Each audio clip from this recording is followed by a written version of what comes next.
It's kind of crazy when you think about it. Our bodies were perfected over thousands of years to survive. But now, in our modern world, they're really struggling. So today, we're going to trace that domino effect, the one that links our lifestyle to one of the biggest health challenges out there, diabetes. It really all comes down to this big mismatch. I mean, the very thing that was our ancestors' greatest survival tool, what saved them from famine, has somehow become a major health risk for us. So how did that happen? Let's dig in and figure out what it all means for our bodies right now. All right, so let's start here with this fundamental conflict.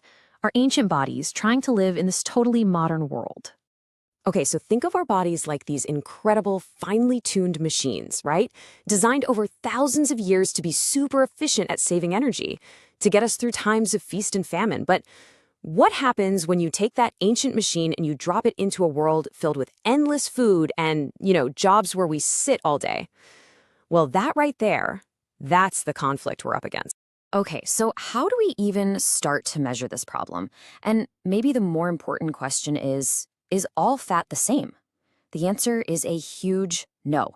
As you're about to see, when it comes to body fat, it's all about location, location, location. All right, so the first tool we usually reach for is something called the body mass index, or BMI. Now, it's a super simple way to get a general idea of body fat, but honestly, it's really just the tip of the iceberg. And here are the categories you'll often see.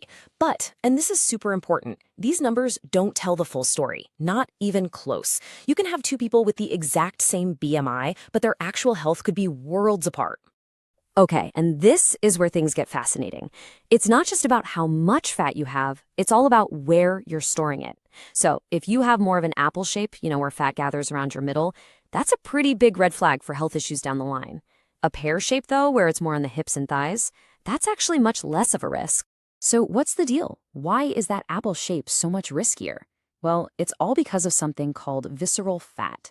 This is the nasty stuff, the fat that's hidden deep inside, wrapped around your organs.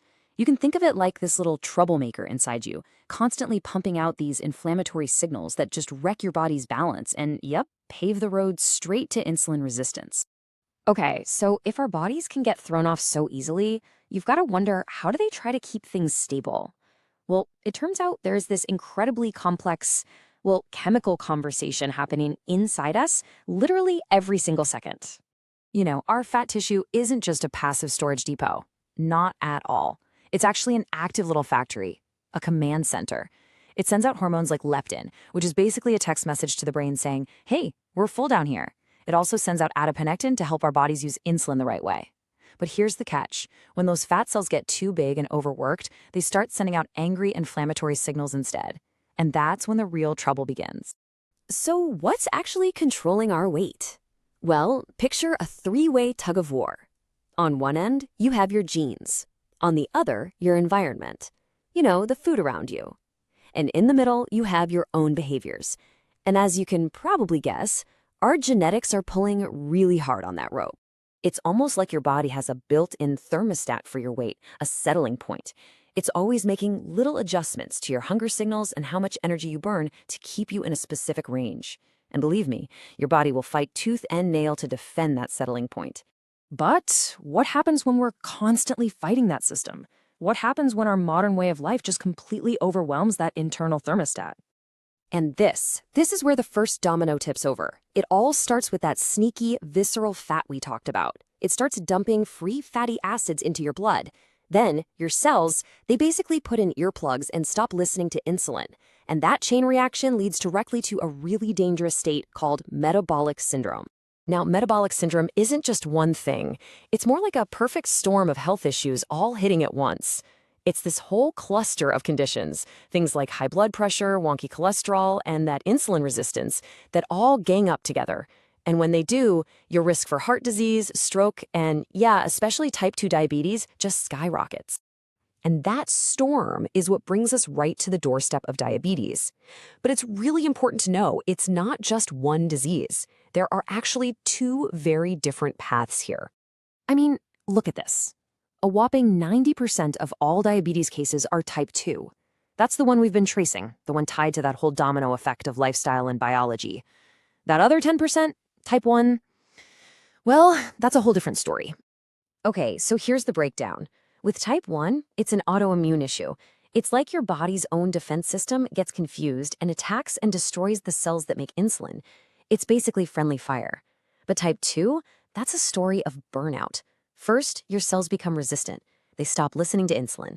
Then your pancreas works overtime trying to shout louder until it just gets exhausted and can't keep up. And because they start so differently, they have to be treated very differently too. All right, so after all that, how do we stop those dominoes from tipping over in the first place? Or if they've already started to fall, how do we start setting them back up? And here's the really hopeful part.